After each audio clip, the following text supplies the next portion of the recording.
चलिए अब एक और महत्वपूर्ण सेगमेंट का रुख करते हैं। जी हाँ, जिस तरीके से ट्रेड वॉर से जुड़ी खबरें आ रही हैं, अब उस सेगमेंट का रुख करते हैं। और ये सेगमेंट इसलिए आप लोगों के लिए काफ़ी महत्वपूर्ण होगा कि पिछले करीब करीब एक हफ्ते में इस बोनस पॉइंट के अंदर जो जो विश्लेषण हुए हैं, उसके अगले दिन वो घटनाक्रम उसी तरीके से जो है होते हुए दिखाई दिए हैं। कल हम लोगों ने सर बहुत डिटेल में इस बात में दर्शकों को अपने बताया था कौन ताकतवर है, किस तरीके से चीन जो है वो झुक नहीं सकता। और आज हमने देखा कि एक बड़ी खबर आई है, उस पर भी अब हम चर्चा करने जा रहे हैं। लेकिन बीते 5-6 दिनों में जिस तरीके से हमने खबरों का विश्लेषण किया, अंशुमान सर ने जो जो बातें कही, वो अगले 1 से 2 दिन के अंदर वास्तविकता में तब्दील होती हुई दिखाई दी। तो चलिए रुख करते हैं इस सेगमेंट का। अमेरिका की तरफ से चीन पर टैरिफ को बढ़ा करके 104% किए जाने के बाद चीन की तरफ से अब नया पलटवार किया गया है।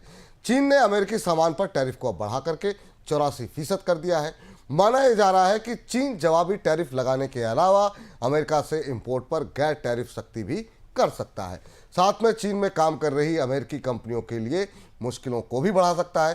संभावना यह भी है कि अमेरिका को अर्थ मिनरल्स के एक्सपोर्ट पर सख्ती को और बढ़ा दिया जाए। अमेरिका ने मंगलवार रात को ही चीन के ऊपर टैरिफ को बढ़ा करके 104% करने का फैसला किया है। और ये भी हमने आपको बताया था कि किस तरीके से ट्रेड वॉर जो है वो एस्केलेट होती हुई दिखाई दे रही है। सर, ये ट्रेड वॉर अमेरिका पर अब कितनी भारी पड़ती हुई दिखाई देगी? विपुल जी, 24 घंटे के भीतर हम लोगों के कल के कार्यक्रम से आज के कार्यक्रम के बीच ट्रेड वार में 2 बड़े हमले परस्पर कर दिए गए। रात में डोनाल्ड ट्रंप ने, भारतीय समय के अनुसार रात में डोनाल्ड ट्रंप ने अमेरिका ने चीन के ऊपर टैरिफ बढ़ाए, जिससे अब चीन से आने वाले सामान पर अमेरिका में 104% ड्यूटी लगेगी। अमेरिका के इतिहास में इतनी लंबी ड्यूटी, चीन से इतनी ऊंची ड्यूटी अमेरिका इससे पहले कभी नहीं थी। 48% का स्तर भी हमें महामंदी से पहले वाला जो दौर था, जो हर्बर्ट हूवर के दौर में था, जब स्मूथ हाउले आया था, तब 48% ड्यूटी दिखाई दी थी। तो डोनाल्ड ट्रंप ने इससे यह संकेत दिया कि वो दुनिया में किसी भी देश के साथ समझौता करने को तैयार नहीं है। और उन्होंने अपने अंदाज से कहा कि 50 देश दुनिया के उनके सामने गिड़गिड़ा रहे हैं उनसे डील करने के लिए। तो यह है डोनाल्ड ट्रंप की आक्रामकता। और इसलिए उन्होंने कल चीन पर, जब चीन ने अपने अमेरिका के पहले चरण की ड्यूटी के बाद ड्यूटी लगाई थी, टैरिफ लगाई थी, तो उसका जवाब उन्होंने दिया। चीन ने इस बार बहुत तेजी दिखाई और करीब करीब 7 या 8 घंटे के भीतर ही चीन ने भी अमेरिका से आने वाले आयात पर ड्यूटी बढ़ा दी। तो अब अमेरिका से चीन में आने वाले सामान पर लगेगी 84% ड्यूटी, 84% ड्यूटी। और अमेरिका को चीन से जाने वाले सामानों पर लगेगी 104% ड्यूटी। यानी यह खुला ट्रेड वार स्पष्ट रूप से सामने आ गया है। चीन की अर्थव्यवस्था पर इसका गहरा असर है, बड़ा असर है, जिस पर हमने कल विस्तार से चर्चा की थी और आपको बताया था कि ट्रेड वार इसी दिशा में जाएगा। हमने कल भी एक कहा था कि न तो डोनाल्ड ट्रंप मानेंगे और न चीन मानेंगे। अब स्थिति क्या है कि चीन को जो जवाब देने की तैयारी है, उसमें ये सीधा टैरिफ लगाने के अलावा सबसे महत्वपूर्ण और सबसे कमजोर नस है अमेरिका की रेयर अर्थ मिनरल्स, जिनके बारे में हमने कल भी जिक्र किया था कि ये वो रेयर अर्थ मिनरल्स हैं जिनसे अमेरिका की अर्थव्यवस्था में और खासतौर से हाईटेक इंडस्ट्री को पर असर पड़ता है और उस पर अब और ज्यादा निर्यात में सख्ती दिखाई देगी। इसके अलावा जो महत्वपूर्ण सेक्टर हैं जहां अमेरिका को चीन चोट पहुंचाएगा, ये ग्राफिक आप सामने देखिए। इसमें टेक्नोलॉजी सबसे बड़ा सेक्टर है, जिसमें रेयर अर्थ मिनरल्स पर एक्सपोर्ट बैन हो सकता है। इसका सीधा असर अमेरिका में स्मार्टफोन, ईवी और मिसाइल उत्पादन पर होगा। स्मार्टफोन और इलेक्ट्रिक व्हीकल्स की कीमत अमेरिका में तत्काल बढ़ सकती है। इससे ये जो निर्यात रोका जाएगा। मैन्युफैक्चरिंग में खुद में अब चीन बिल्कुल खुलकर खेल रहा है। चीन ने आज भी अमेरिका की कंपनियों पर नए सिरे से सख्ती की और इससे पहले के 2 चरणों में भी अमेरिकी कंपनियों पर सख्ती की थी। अब जो चीजें इस तरफ बढ़ रही हैं, उस समय एप्पल, टेस्ला, जनरल मोटर्स जैसी जो बड़ी कंपनियां हैं, जिनके लिए अमेरिका का, चीन का बाजार काफी बड़ा है, आपूर्ति की दृष्टि से भी, कच्चे माल की आपूर्ति, सामानों की आपूर्ति की दृष्टि से भी और बिक्री की दृष्टि से भी उन पर भी सख्ती होगी। दूसरी तरफ चीन दुनिया के अन्य देशों के साथ मिलकर यूएस के खिलाफ ग्रुपिंग भी कर रहा है, जिस पर हम आगे चर्चा करेंगे, खासतौर से ईयू के साथ। इसके अलावा चीन और भी कई ऐसी कोशिशें करेगा जिससे कि अमेरिकी अर्थव्यवस्था के उन हिस्सों पर सीधा असर पड़े, खासतौर से एग्रीकल्चर पर या टेक्नोलॉजी एक्सपोर्ट्स पर, जिनके लिए चीन का बाजार बेहद संवेदनशील है। जी चलिए, तो ये काफ़ी डिटेल में जो है मुझे लगता है कि लोगों को समझ में आया होगा एक एक सेक्टर के बारे में डिटेल एनालिसिस। लेकिन सर, अब महत्वपूर्ण बात एक ये भी है कि चीन की तरफ से एक वाइट पेपर भी रिलीज़ किया गया है। उसमें क्या है और इसके क्या मायने हैं सर? विपुल जी, भारतीय समय के अनुसार अगर माने तो रात का समय अमेरिका के नाम था और आज दिन का समय पूरी तरह चीन के नाम रहा। चीन ने आज पूरे दिन ऐसी घटनाएं की जो अंतर्राष्ट्रीय बाजार में सुर्खियां बनी।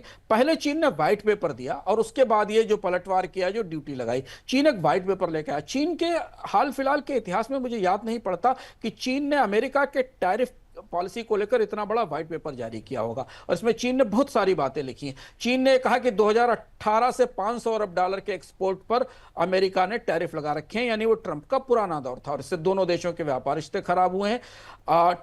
चीन ने कहा कि वो WTO का हिस्सा है और अमेरिका सीधे सीधे अंतर्राष्ट्रीय व्यापार व्यवस्था का उल्लंघन कर रहा है। इशारा दुनिया के बाकी देशों की तरफ है कि आप एक साथ आओ, तब हम इसे रोकने की कोशिश करेंगे। इसके अलावा चीन ने यह कहा कि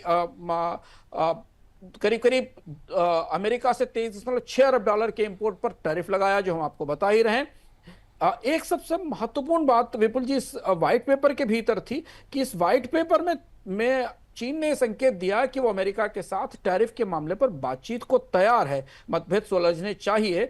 चीन ग्लोबलाइजेशन का समर्थक है, लेकिन एक तरफ व्हाइट पेपर आया और उसके थोड़ी ही देर बाद, कुछ करीब करीब 45 से 50 मिनट के बाद, चीन की तरफ से नए टैरिफ लगाने की और अमेरिका को पलटवार करने की जवाब देने की घोषणा कर दी गई। इसके अलावा फेंटेनल के मामले पर भी लिखा है चीन ने कि फेंटेनल पर सख्ती की, लेकिन फेंटेनल में चीन की भूमिका सीमित है।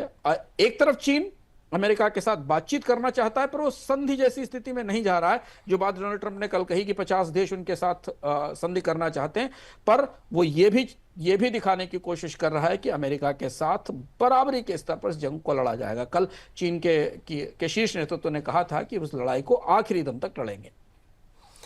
इस बीच चीन ने अमेरिका के साथ ट्रेड वॉर में भारत का साथ मांगा है। भारत में चीन के दूतावास की तरफ से कहा गया है कि भारत और चीन को अमेरिकी टैरिफ का शिकार होना पड़ रहा है। ऐसे में दोनों देशों को अमेरिकी टैरिफ के खिलाफ मिलकर के लड़ना चाहिए। अमेरिका ने भारत पर 26% टैरिफ लागू किए हैं, जबकि चीन पर टैरिफ को बढ़ा करके 104% कर दिया गया है। उधर टैरिफ को लेकर के यूरोपियन यूनियन ने चीन के साथ संपर्क साधा है और कहा है कि उसके यहाँ डंपिंग ना बढ़ाई जाए। सर, चीन अब भारत का साथ मांग रहा है, इसके क्या मायने दिखाई दे रहे हैं? चीन ने अपनी अमेरिका के खिलाफ रणनीति के 3 बड़े हिस्से रखे हैं। एक हिस्सा रखा है कि अमेरिका को 2 टूक जवाब दिया जाए, जो हम देख रहे हैं। दूसरा हिस्सा ये रखा है कि बाकी जो बाजार हैं, जिन बाजारों पर अब चीन की निर्भरता ज्यादा है, कल मैंने आपको विस्तार से बताया था कि अब अमेरिकी बाजार पर चीन के निर्यातों की निर्भरता 17% के आसपास रह गई, जो कभी 22-23% हुआ करती थी। तो अमेरिका निर्भर तो है चीन पर, लेकिन उतना भी निर्भर नहीं है, क्योंकि उसके पास एक आसपास का बाजार है और उसे प्रोटेक्ट करना या उनको एक साथ रखना भी चीन की जिम्मेदारी है। और तीसरी बात कि चीन ने जो दुनिया की बड़ी अर्थव्यवस्थाएं हैं, जिनमें यूरोपियन समुदाय है, यूरोपियन यूनियन है, जिनमें कनाडा है, जिनमें मैक्सिको है और जिनमें भारत है, इन्हें भी एकजुट करने की कोशिश की और यह डिप्लोमेटिकली काफी नपातुला दांव है। यूरोपीय समुदाय के साथ एक राउंड बात हुई है। स्पेन के प्रधानमंत्री इस समय एशिया की यात्रा पर है, वो वियतनाम के बाद चीन जाने वाले हैं। तो चीन की कोशिश यह है कि एक ग्रुपिंग बनाई जाए और उस ग्रुपिंग को वो लीड करे प्रोटेक्शनिज्म के खिलाफ, अमेरिका के प्रोटेक्शनिज्म और बाजार बंद करने की नीतियों के खिलाफ। इसमें WTO को भी शामिल किया जाए। तो यह संकेत इस बात का है कि दुनिया के वो सारे देश जो अमेरिका से पीड़ित हैं, अमेरिका के मारे हैं, और आपको दिख रहा है करीब करीब 100 के आसपास देश हैं दुनिया के, जिसमें कि एशिया की अर्थव्यवस्थाएं हैं, जिनके बहुत बड़े व्यापारिक भविष्य पर या आर्थिक भविष्य पर इन टैरिफ से या इस नई व्यवस्था से असर पड़ेगा, उन्हें चीन एकजुट करने की कोशिश कर रहा है और इसलिए उसने भारत से भी इस मामले में मदद मांगी है। भारत के लिए दुविधा की स्थिति, क्योंकि भारत इन सारी परिस्थितियों से अलग अमेरिका से समझौते के प्रयास में है।